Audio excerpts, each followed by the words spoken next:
Étudiantes, étudiants, parents d'élèves, nouveaux bacheliers, vous recherchez une école adéquate de formation professionnelle et pratique pour vos études supérieures? Une seule référence, ESAE. ESAE vous offre des demi-bourses et réductions dans toutes ces filières. Waouh!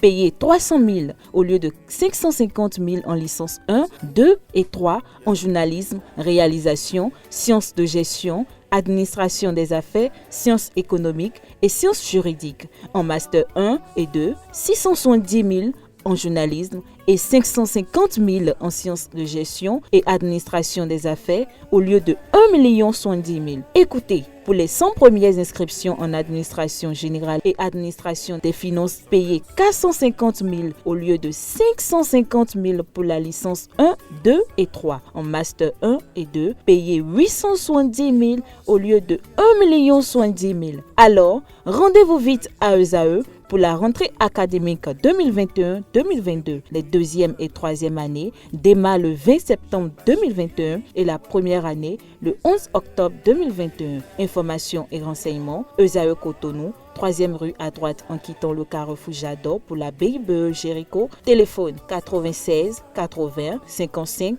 11 ou 98 98 14 00 ou encore 90 93 65 21. ESAE, l'excellence à un an.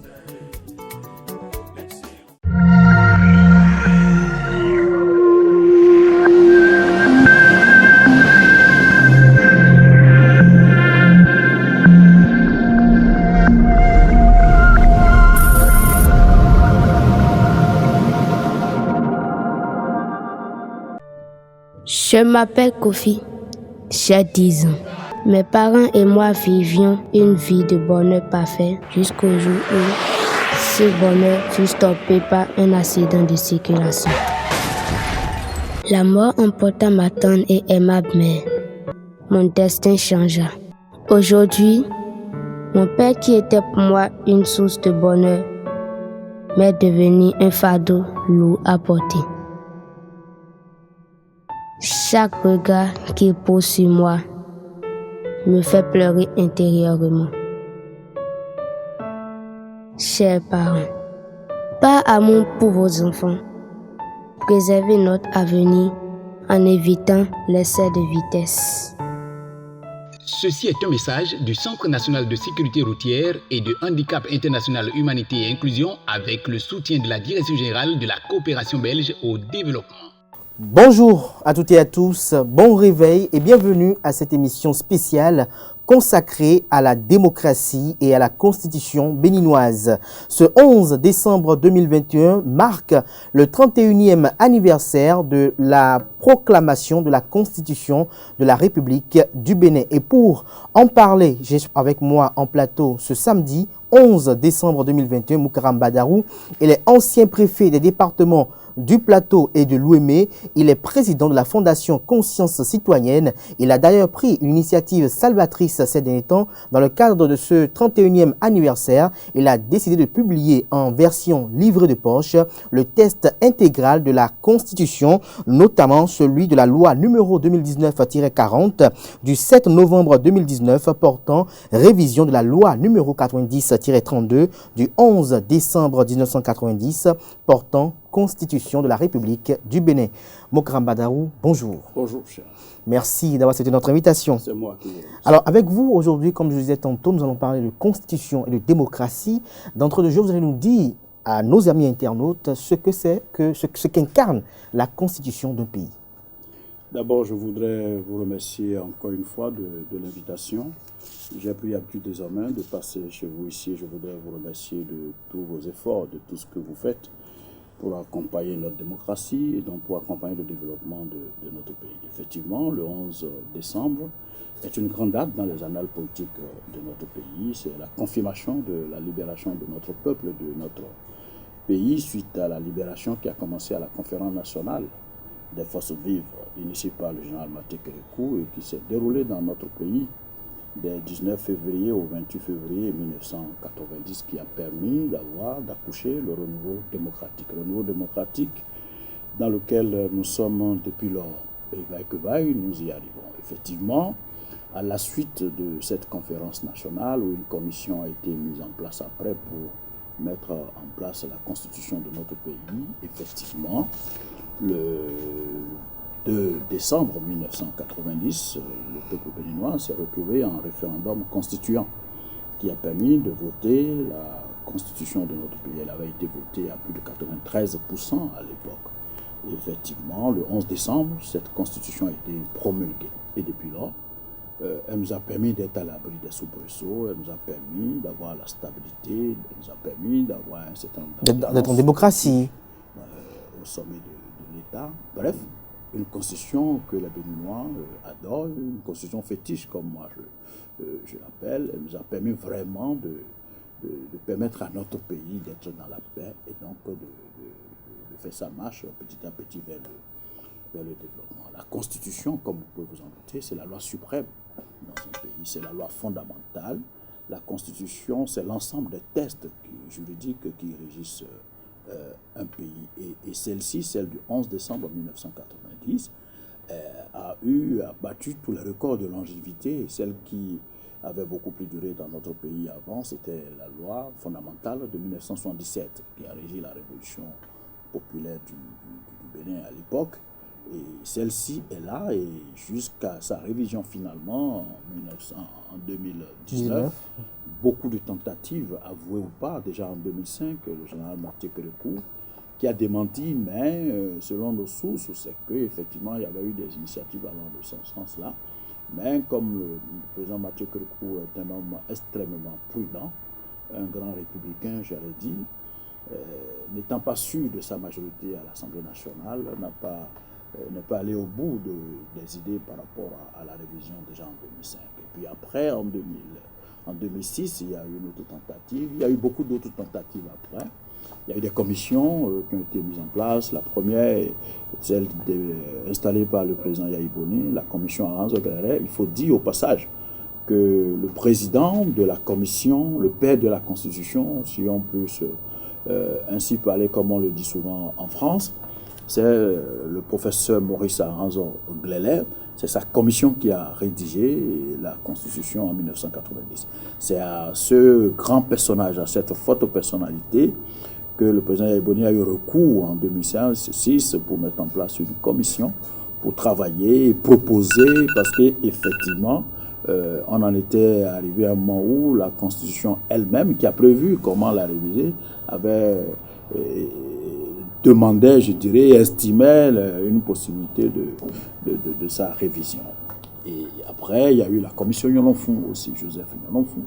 Et puis après, il y a eu la commission Diogbenou. Bref, il y a eu beaucoup de tentatives de la révision de cette constitution qui n'ont pas marché. Et finalement, le 31 octobre, à la suite du dialogue politique initié par le président Patrice Talon, suite aux difficultés politiques que nous avions eues au lendemain des élections législatives de 2019, ce dialogue politique qui a permis de mettre en place un certain nombre d'idées pour permettre non seulement de renforcer la paix dans le pays, mais aussi voir dans la mesure du possible quelles sont les dispositions qu'on peut prendre pour pouvoir aller de l'avant dans notre jeu démocratique. Et donc, à la suite de ce dialogue politique, le président Patrice Talon, les députés à l'Assemblée nationale, ce 31 octobre 2019, au 1er novembre 2019, effectivement, il y a eu la révision. La première, qui fait objet de polémiques. Une heureuse initiative. Polémique, vous n'en manquerez jamais, même Dieu ne fait pas l'unanimité. Et donc, ce n'est pas l'œuvre humaine qui peut en faire. Mais il était clairement établi que cette constitution, qui elle-même elle a prévu comment la réviser, ça veut dire qu'il y a une possibilité. J'ai pour habitude de dire que la révision, ce n'est pas un livre saint, ce n'est pas la Torah, ce n'est pas le Coran, ce n'est pas la Bible. Ce n'est que des écrits, mais des écrits qui permettent de régir un pays. À un moment donné, la possibilité de l'amender peut y être. La constitution du 4 octobre 1958 en France, ce qu'on appelle la constitution 58, a subi déjà plus de 24 amendements, 24 modifications. La constitution du 4 mars 1789 aux États-Unis a subi déjà près de 27 amendements. Donc, qu'on amende une constitution n'est pas un problème maintenant. C'est qu'une constitution n'est pas une lettre à son époux, c'est pas une lettre à sa copine, c'est pas une lettre à sa maman, c'est une loi fondamentale. Et donc, on n'y touche pas comme on veut. D'ailleurs, c'est pour ça Et c'est le lieu de remercier ceux qui ont écrit cette constitution. La preuve, pour la recevabilité à l'Assemblée nationale, il faut les 3/4. Pour la réviser à l'Assemblée nationale, il faut les 4/5. Et si vous avez les 4/5 d'une Assemblée nationale, c'est que vraiment un consensus est retrouvé autour. Ou alors, vous allez carrément au référendum. Cette constitution, elle promeut des valeurs démocratiques. D'ailleurs, votre livret qui a été publié, c'est inscrit ici, socle de la démocratie béninoise. Alors, beaucoup d'acteurs politiques estiment que cette démocratie est mise à mal. Sous le régime du président Patrice Talon, ils estiment que cette révision constitutionnelle que vous saluez, cet amendement qui a été effectué en 2019, vient un peu briser les acquis de 1990. Vous savez, moi, je n'ai pas la langue de bois, surtout quand nous parlons de notre pays. Il faut avouer, jusqu'en 2016, la réalité politique de notre pays, la démocratie dont on dit qu'elle est célébrée n'en était plus une en tant que telle. C'était un leurre, pour la simple raison que la démocratie, comme on le dit, c'est le pouvoir du peuple, par le peuple pour le peuple. Mais bien après ça, la démocratie, c'est un jeu des idées. La démocratie, c'est un jeu des idées. Et dès que l'activité militante sort des idées fondamentalement, elle devient obsolète. Elle devient une souffrance, une difficulté même pour le pays. Et on n'était pas loin. Il n'y a pas cet acteur politique, cet acteur public. Il n'y a pas ce citoyen digne de ce nom, comme le dit le général Mathieu Kérékou, qui puisse en dire le contraire de ce qu'est devenu ce que nous appelons la démocratie. Mais au même moment, sur RFI, sur BBC, sur France 24, au niveau des chaînes à l'international, les gens saluent ce qui est fait, pensant que les choses se passent bien. Mais c'est nous qui sommes à l'intérieur, c'est nous, les Béninois, nous qui vivons la chose. Est-ce que votre argumentaire rejoint celui de certains observateurs qui estiment, par exemple, que la Constitution du 11 décembre 1990 est une copie affadie de la Constitution française de 1958 et qu'elle est même responsable de toutes les déviances observées dans son application? Non, je ne m'inscris pas dans ce champ-là. Une constitution qui nous a permis, je vous l'ai dit tantôt, d'avoir des alternances au pouvoir, ce n'est pas de l'évidence sur le terrain politique en Afrique. Ça nous a permis d'avoir au plan législatif, au plan municipal, bref, la paix est quelque chose de majeur qu'il faut avoir dans le pays.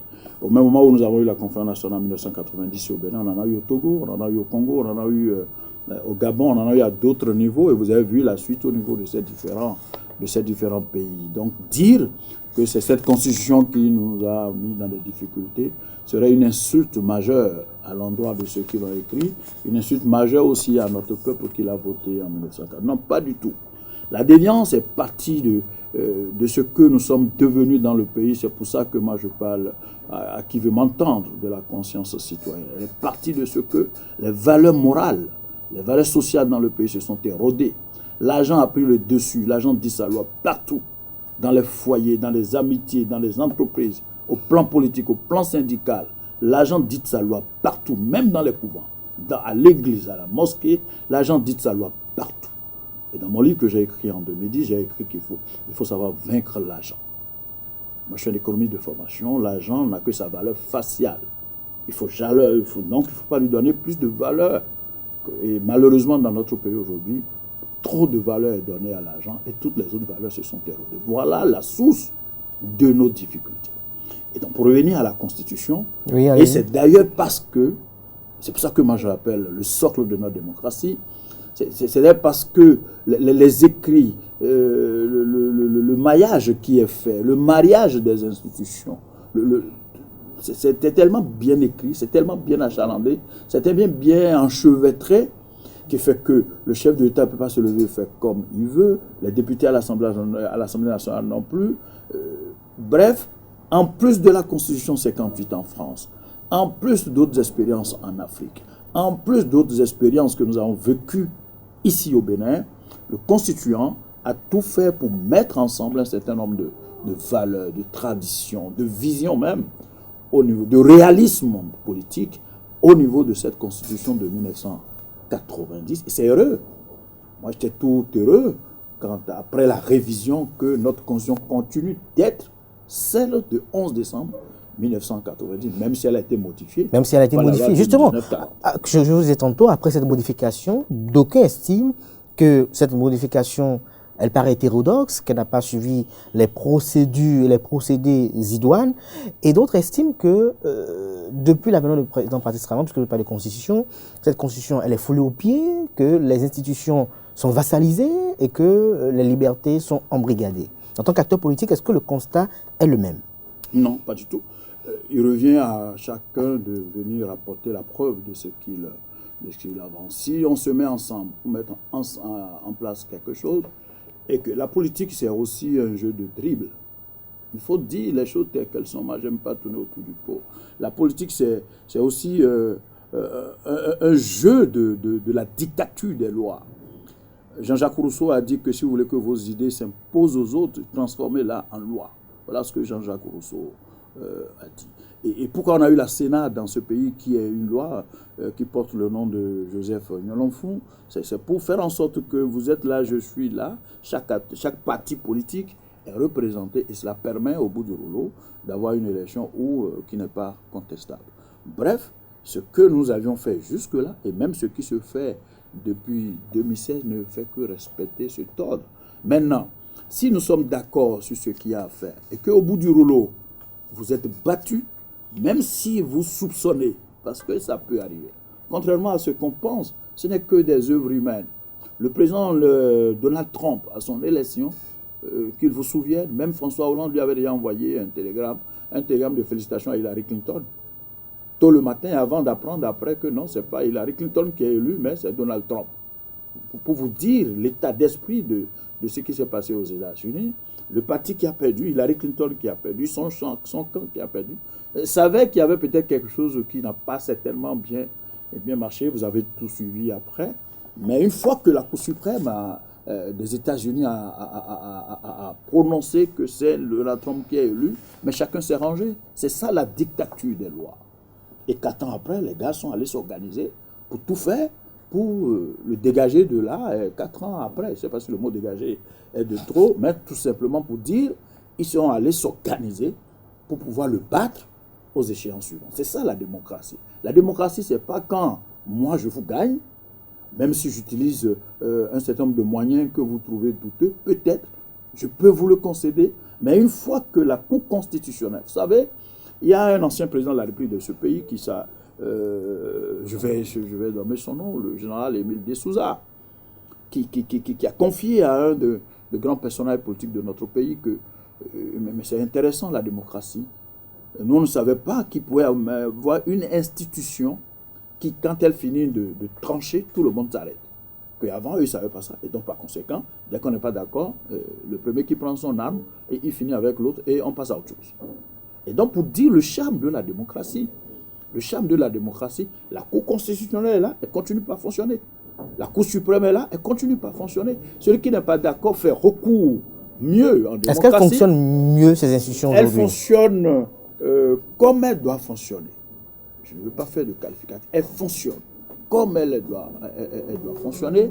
Et je vais vous dire, pour mettre en place la Sénat, pour arriver en 1996 à réussir à battre le président de Sefosoglo au niveau de l'Assemblée nationale à l'époque, les amis se sont battus pour avoir une certaine majorité, non seulement à la Sénat, mais aussi pour avoir une majorité à la Cour constitutionnelle.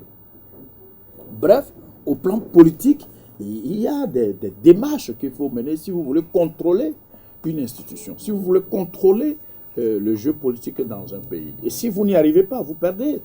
Si vous perdez, vous prenez hâte. C'est ça être démocrate. Vous prenez hâte. Je dis, même si vous soupçonnez, parce que c'est une œuvre humaine, moi je ne vais pas vous raconter des coups ici ce matin, même si vous soupçonnez qu'il y a quelque chose qui n'a pas bien marché, mais une fois que la structure, que ensemble, nous avons convenu de mettre en place pour dire, après sa décision, qui n'est susceptible d'aucun recours, c'est que vous vous arrêtez. Si vous ne vous arrêtez pas, vous êtes en rébellion. Et si vous êtes en rébellion, la rigueur de la loi, vous la subissez. Qui que vous soyez. Qui que vous soyez, vous subissez la rigueur de la loi. Donc au jour d'aujourd'hui, moi je suis heureux peut-être qu'il y a beaucoup de laisser-faire dans votre pays. Vous pensez? Je le pense. Avant je 2016. Le dis et je l'affirme.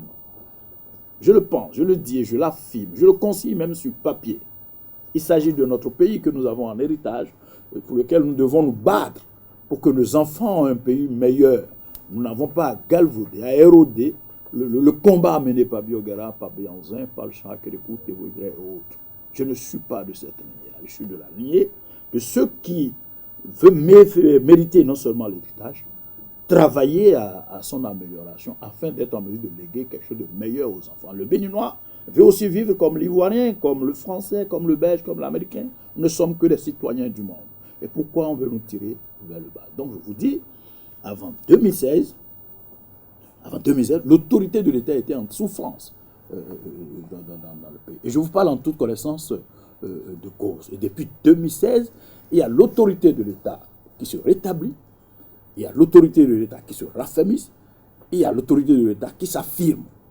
Et à partir de rien du tout, à partir de l'utilisation, de l'usage du droit. C'est-à-dire que vous tombez, vous êtes en flagrant délit contre les faits et gestes de la loi, les normes de la République, eh bien, on vous applique la rigueur de la loi, qui que vous soyez. Est-ce que vous pouvez donner quelques illustrations de cette autorité de l'État qui était en souffrance avant 2016? Ouh là là, avant 2016, je vous donne un simple exemple, par exemple. Avant 2016, à l'heure où je suis ici, peut-être que vous avez 2, 3, 10 véhicules qui sont déjà passés devant moi avec des sirènes. Avec des sirènes. Ce qui n'est pas normal. Parce qu'il y en a qui doivent l'utiliser. Avant 2016, après chaque carrefour, vous avez des policiers qui doivent vous arrêter, qui perturbent même votre évolution.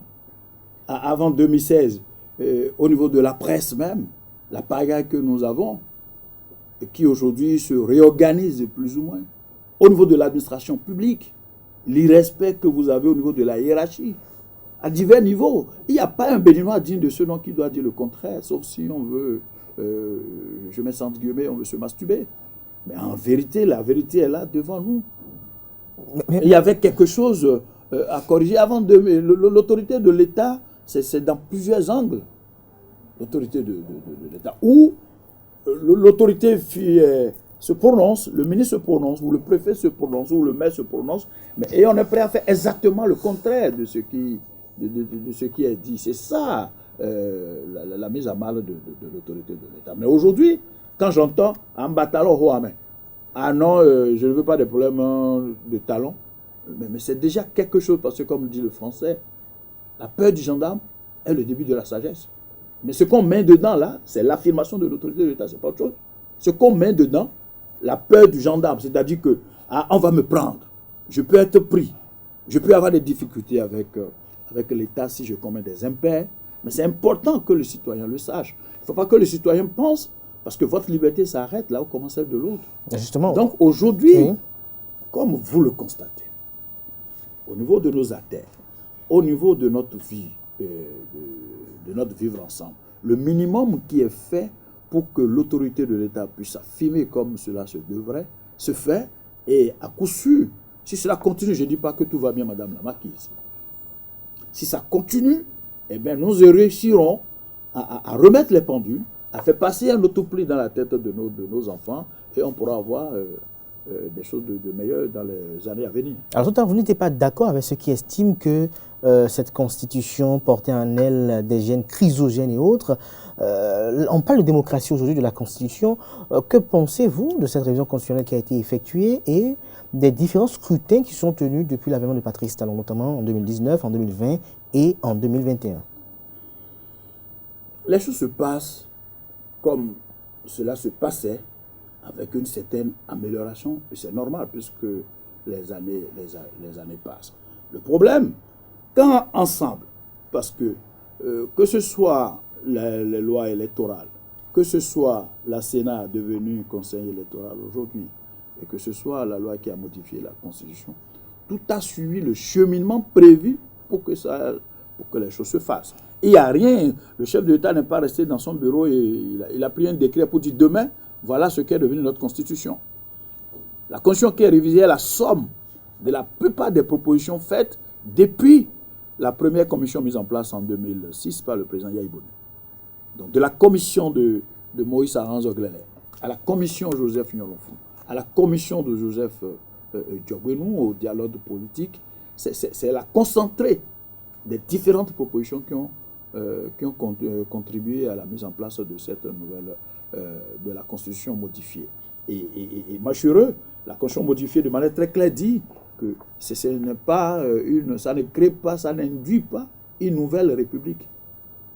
Les gens avaient peur que s'il y avait révision, le chef de l'État profiterait pour s'éterniser au pouvoir. Bien au contraire, il est venu renforcer une disposition qui dit que si vous ne pouvez faire plus de deux, le chef de l'État, le président de la République du Bénin, ne peut pas faire plus de 2 mandats de sa vie. Parce que bien que c'était bien écrit, mais ça passait mal dans la tête de certains acteurs politiques qui pensaient qu'après 2 mandats, vous avez la possibilité, après 5 ans d'un autre mandat, de revenir. Alors que le constituant, dès le départ, estimait qu'après 2 mandats, eh bien, vous passez à autre chose pour donner la place encore à d'autres pour venir s'essayer à la tête de l'État. Aujourd'hui, c'est renforcé. Vous ne pouvez pas faire plus de 2 mandats de sa vie. Voilà ce que... Là, on parle des innovations de cette révision constitutionnelle qui a eu lieu en 2019. Quelles sont les autres innovations également, avant que je vienne vous interroger par rapport au Parlement qui a procédé à cette révision? Comme innovation, on vous parlera aussi du nombre de mandats des députés désormais qui est passé à 3 au lieu d'être illimité. C'est-à-dire qu'aujourd'hui, si vous êtes élu député, vous ne pouvez pas faire plus de 3 mandats à l'Assemblée nationale. C'est une innovation. L'autre innovation, c'est le conseil électoral créé, c'est-à-dire les élections générales. C'est-à-dire que, vous savez, l'élection, ça nous coûte excessivement cher. Il n'y a pas cet acteur politique qui n'en convient pas. Et désormais, c'est que les dispositions sont prises pour que nous ayons une année électorale. Ça va commencer en 2026. L'autre innovation, c'est que désormais, les députés auront un mandat de 5 ans. Auront un mandat de 5 ans. Donc désormais, tous nos élus, que ce soit le président de la République, que ce soit les députés, que ce soit les élus locaux, ont un mandat de 5 ans. C'est harmonisé. Et les élections pour les mettre en place se feront la même année. La même année. Ça va se faire désormais à partir de 2026. Ce qui nous permet, non seulement dès qu'on a fini une année électorale, les autres années, permettre une certaine description, une certaine relative paix qui permet au chef de l'État, au gouvernement de travailler. L'autre innovation, c'est la Cour des comptes, qui nous est réclamé par l'UMOA depuis et on tournait en rond. Et ça fait un moment, pour la plupart des pays de la sous-région, se sont déjà exécutés par rapport à ça. Et nous, on ne continuait pas à utiliser la Chambre des comptes ici. La Cour, la Constitution, la modification nous a permis de régler aussi ce problème. On a désormais la Cour des comptes, que dirait d'ailleurs Mme Bertianet. L'autre innovation, c'est la ratification. La ratification qui peut être faite par le chef de l'État en ce qui concerne les conventions de financement, quitte à, dans les 90 jours, à rendre compte à l'Assemblée nationale. Et ça a posé quelques problèmes, même parfois, qui nous arrivaient même parfois à perdre certains financements du fait de certains retards, l'Assemblée nationale ayant son agenda. L'autre innovation, c'est la reconnaissance des chefferies. Vous savez, comme je disais tantôt, pour écrire notre Constitution, il a été pris en compte beaucoup de nos réalités sociales, de nos us et de nos coutumes. Et donc, avec cette constitution désormais, il y a une reconnaissance des chefferies. Il y a un certain nombre d'innovations qui sont contenues dans cette constitution et qui permet. Et il y a l'autre, c'est le poste de vice-président qui est créé. Un poste de vice-président qui est créé. Et ceci pour faciliter la possibilité des élections générales. Parce qu'il arrive des gens, parfois, où j'entends pourquoi la création d'un poste de vice-président. Tout est fait dans la volonté d'améliorer, dans la volonté de nous faire avancer. Alors, à ce niveau, par exemple, je ne sais pas si les gens se posent la question de savoir pourquoi il y a un vice-président aux États-Unis, pourquoi il y a un vice-président ici, au Nigeria. Alors, le Parlement qui a voté cette révision constitutionnelle pour vous, est-ce qu'il vous paraît indiqué au regard de sa composition politique? Votre question est vicieuse. Votre question est vicieuse. Un Parlement est un Parlement. Une Assemblée nationale est une Assemblée nationale. J'ai posé la question à certains hommes politiques qui me posent cette question-là.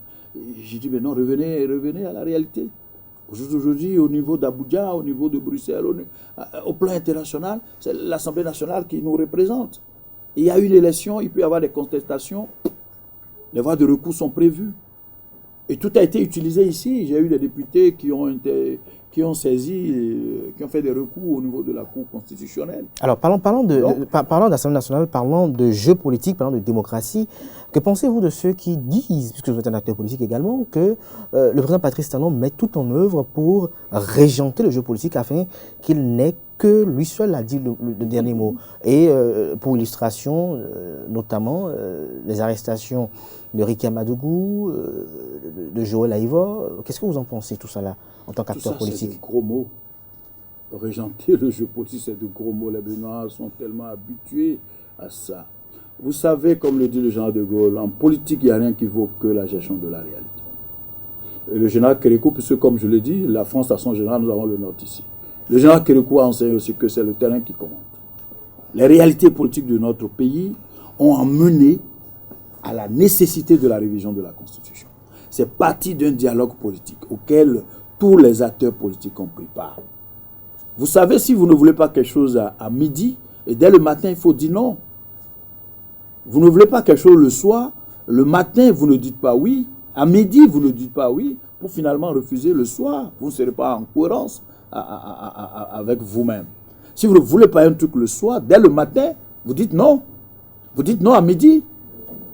Et donc, la cohérence ici, c'est que des dispositions, par exemple, pour réviser cette constitution, je me rappelle les différentes lois qui régissent le pays aujourd'hui, que ce soit au plan électoral et sur d'autres plans, c'est parti d'il y a de la 7e législature.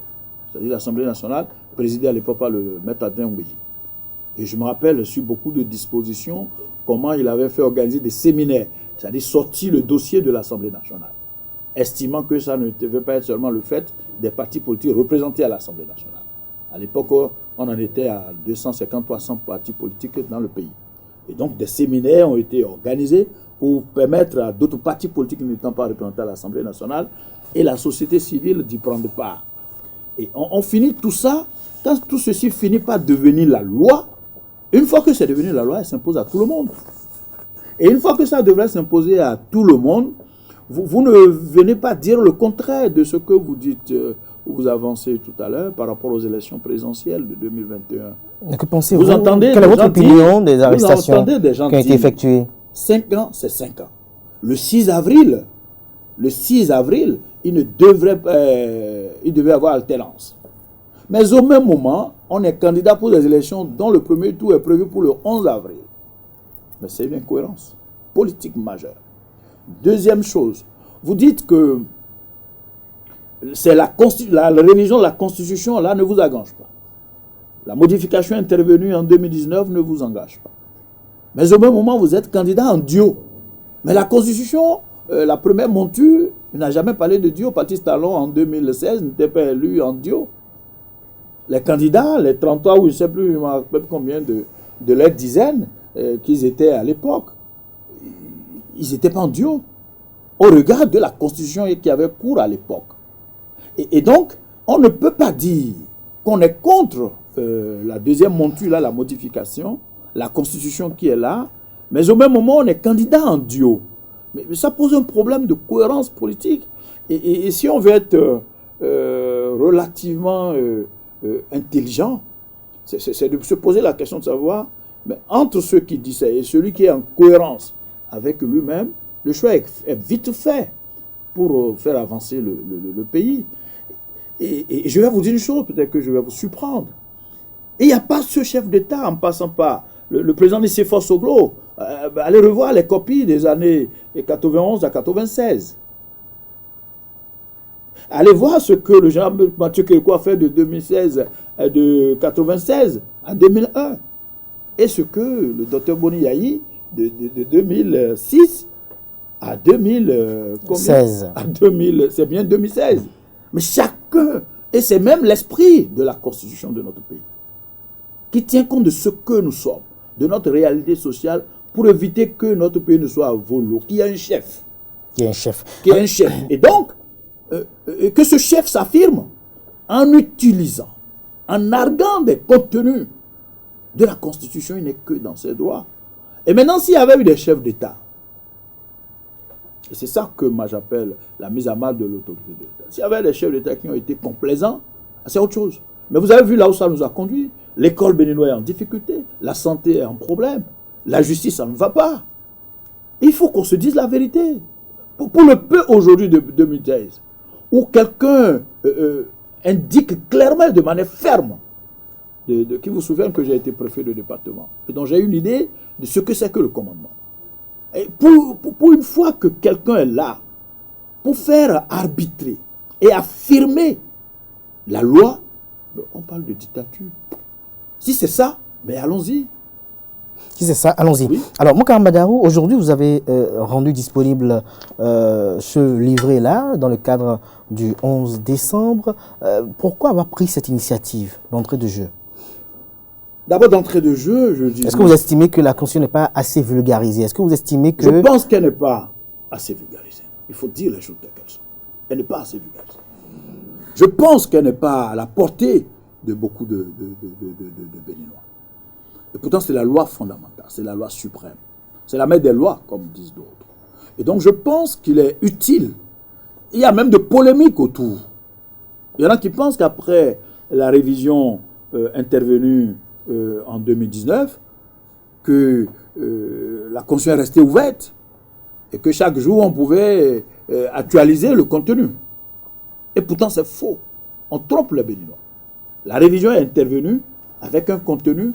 Et depuis là, elle est promulguée. La République, c'est pas... La République n'est pas une ONG du coin. La République, c'est quelque chose de majeur. On ne s'y amuse pas. Et donc, moi, j'ai voulu mettre fin à cette polémique et dire non, la Constitution n'est pas sur la table du président de la République, encore moins sur la table du président Diogbenou ou je ne sais pas qui, et qui soit en mesure de changer telle virgule, tel point, virgule ou point, chaque jour que cela lui plaît, depuis qu'on a... fait la modification. Une modification est intervenue et ça s'est arrêté là. Et celle qui est intervenue dans les normes républicaines. Alors aujourd'hui, vous l'avez mis disponible. Est-ce que ça n'a pas dormi dans les librairies comme d'autres ouvrages? Quel est votre plan pour rendre plus accessible ce livre-là à la jeune génération? Bon, j'avoue que depuis son lancement, d'ailleurs, j'avais voulu que cela soit à la portée de fait d'une pierre plusieurs coups. C'est pour ça que j'avais pris l'initiative de lancer cet ouvrage à partir de la Maison des médias. Et donc avec que des journalistes qui sont des éveilleurs de conscience, qui sont ceux qui peuvent rentrer dans la maison des gens sans toquer à travers les chaînes de télévision ou radio, ou alors à travers leurs plumes. Donc le lancement s'est fait il y a une semaine, exactement une semaine, au niveau de la Maison des médias à l'occasion du numéro 331 de Café Média. Et pour ce que je reçois comme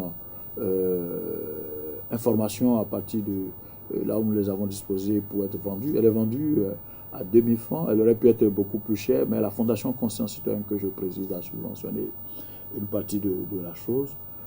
Et des appels que nous recevons, j'ai bien l'impression que j'ai positive. Les Béninois sont intéressés par ça. Je crois. Les Béninois sont intéressés par ça. Est-ce que vous n'avez pas un programme? Est-ce que vous n'avez pas une ambition de pouvoir, par exemple, dans les universités, en déposer quelques lots pour quand même permettre aux apprenants, aux étudiants, de pouvoir quand même avoir à portée de main cette constitution, puisque vous-même vous avez dit tout à l'heure qu'elle n'est pas à la portée de tous? La Fondation a envoyé, d'abord au niveau de toutes les institutions de la République, au niveau de certaines ambassades dans le pays, et au niveau de quelques responsables au niveau de l'université d'Abomey-Calavi, mais nous avons un programme. Vous savez, ça a un coût.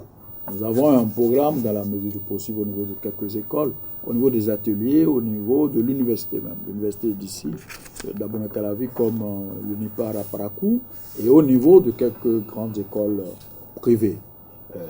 Nous sommes en train d'étudier la chose pour pouvoir être en mesure d'envoyer quelques lots qui permettra à ce qu'effectivement ça puisse être... N'oubliez pas d'en envoyer également aux étudiants de l'ESAE de l'ESAE également.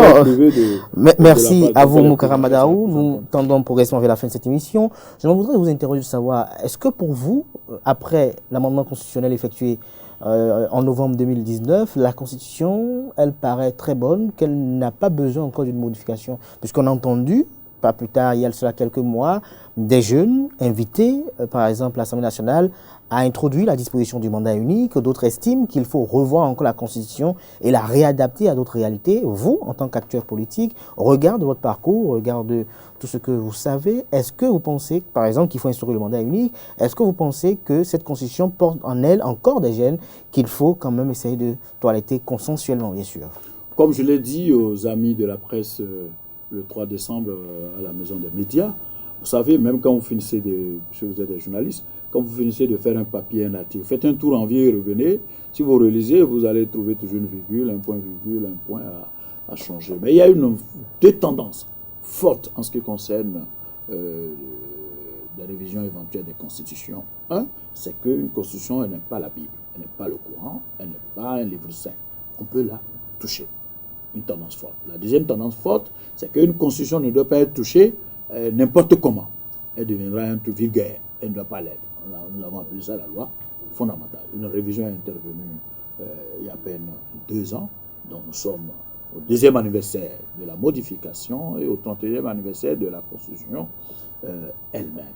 De mon point de vue, je pense que le temps que cela fera, la Constitution le fera. Mais s'il y a une nécessité absolue, s'il y a une nécessité ultime, une nécessité absolue, une nécessité utile pour le pays, la Constitution a prévu les normes de sa révision. Et dès que les normes de sa révision sont respectées, la Constitution, puisque c'est, je m'excuse de d'y faire recours, mais puisque c'est elle, nous suivons ça souvent, la Constitution 58 en France, 4 ans après, a subi sa première modification. 4 ans après. Et pourtant, comme disent les Congolais, c'est-à-dire que ce sont nos oncles. C'est-à-dire que nous suivons un peu ce sont eux que nous copions. 4 ans après, la Constitution 58 en France a subi sa première modification. Donc c'est vous dire, c'est un test, c'est l'ensemble des tests écrits pour régir le pays. Et c'est nous-mêmes qui l'avions écrit. Et la Constitution doit être en mesure de s'adapter à l'aide du temps.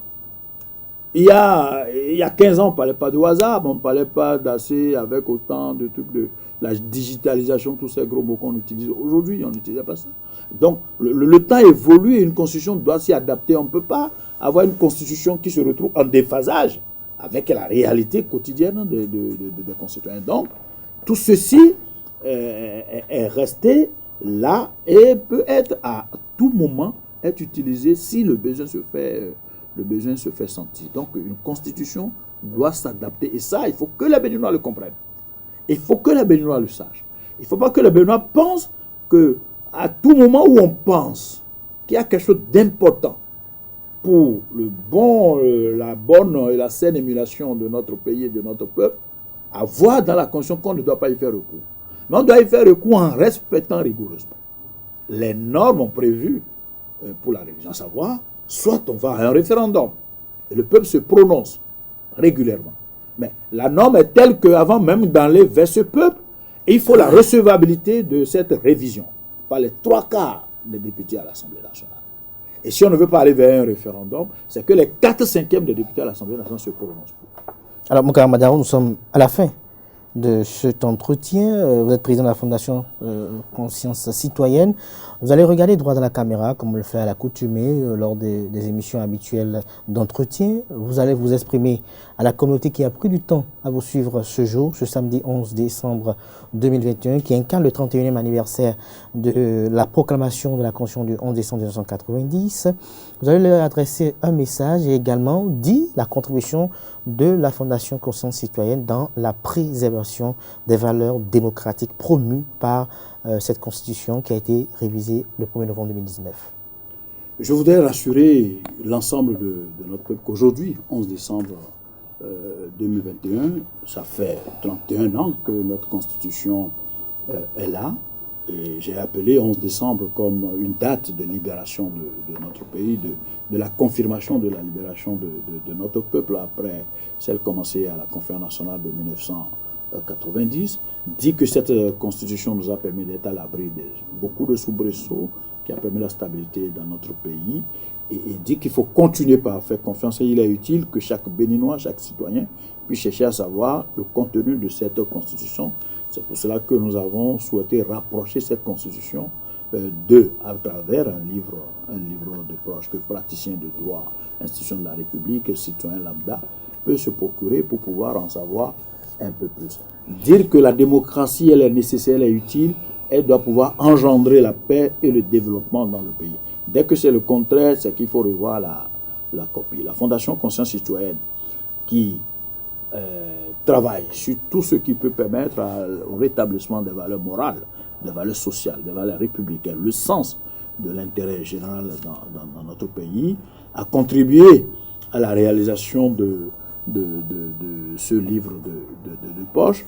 Et la même fondation nous a confirmé son engagement à aider à beaucoup plus de vulgarisation de ce livre de poche au niveau des couches, je dirais vulnérables, les couches qui pourraient manquer de moyens pour aller l'acquérir directement. Au total, je voudrais dire que notre pays, nous l'avons en héritage, nous devons travailler à son maintien, nous devons travailler à son amélioration, nous devons faire en sorte qu'il joue complètement sa partition dans le concert des nations et des étrangers ne viendront pas développer le pays en notre lieu de place. C'est nous-mêmes, nous sommes des dignes héritiers de Biogara, d'Akaba, de Béhanzin et de Tofa.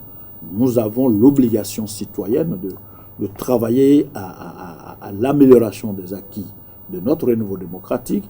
Mais la démocratie, ce n'est pas l'anarchie. La démocratie, c'est la dictature des lois. Et toutes les fois où une loi frappe quelqu'un, c'est que la personne s'est retrouvée au travers des lois de la République. Et à ce niveau, je peux vous avouer que moi, je suis sans pitié en ce qui concerne. C'est pour ça que chacun doit faire attention pour ne pas tomber dans les travers de la loi. Et je finirai en disant, aujourd'hui, c'est la date anniversaire de notre Constitution.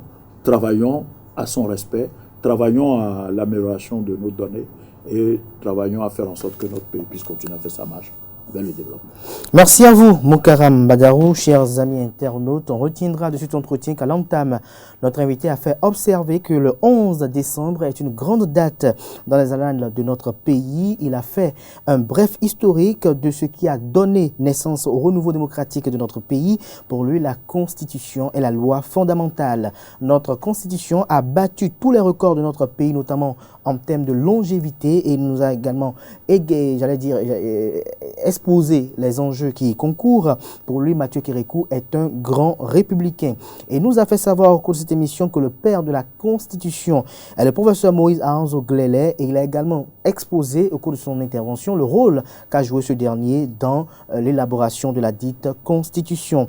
Qu'on amende une constitution n'est pas un problème, à en croire notre invité Moukaram Badarou, qui est ancien préfet des départements de l'Ouémé et du Plateau. Pour lui, la démocratie est un jeu d'idées, la politique est un jeu de dribble, une dictature des lois. Et il a eu à partager avec nous sur ce plateau quelques citations de Jean-Jacques Rousseau.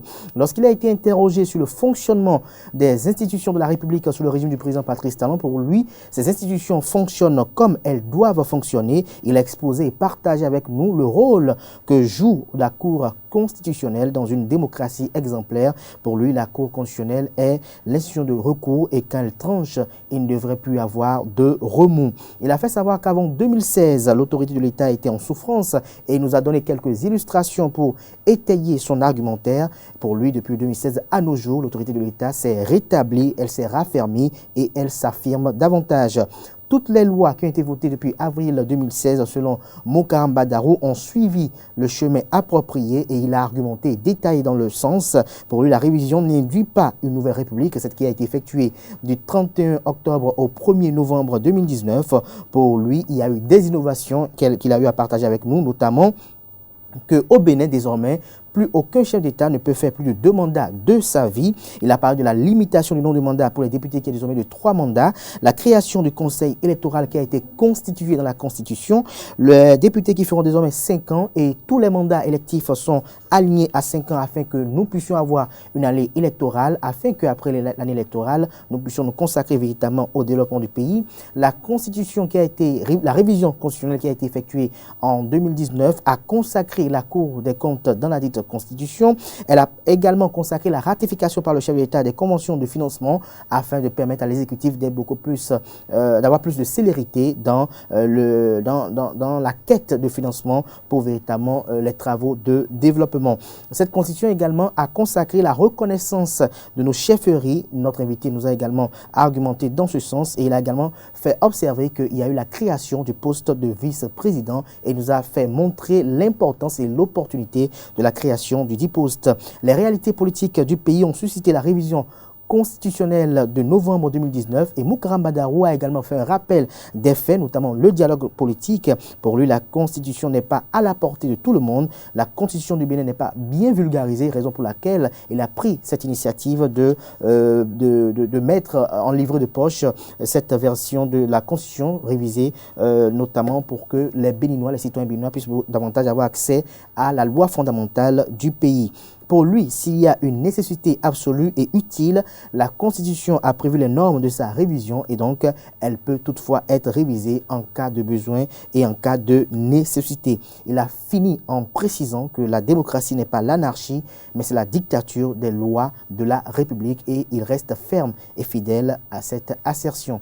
J'espère que j'ai été plus ou moins fidèle à vos propos. Merci à vous, Moukaram Badarou. Je rappelle que vous êtes ancien préfet des départements de Lomé et du Plateau. Vous êtes président de la Fondation Conscience Citoyenne. Merci d'avoir accepté notre invitation malgré l'agenda. C'est un plaisir de vous avoir à nos côtés ce samedi. Merci à toutes et à tous pour l'attention. Merci également à l'équipe technique qui seront la tâche pour quand même concrétiser ce que vous voyez tous les jours sur nos écrans télévisés sur ESAE TV. Merci à toutes et à tous. On se retrouve peut-être dans quelques instants pour Info Hebdo. J'aurais dû t'enterrer depuis très longtemps.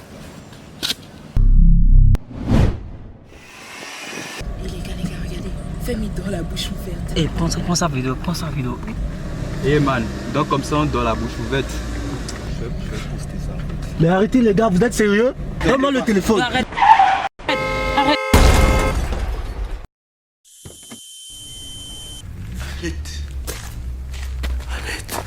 C'est faux.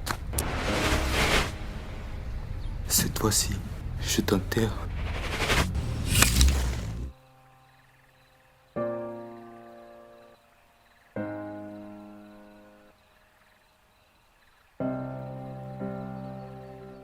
Ceci est un message du Centre national de sécurité routière et de handicap international humanité et inclusion avec le soutien de la Direction générale de la coopération belge au développement.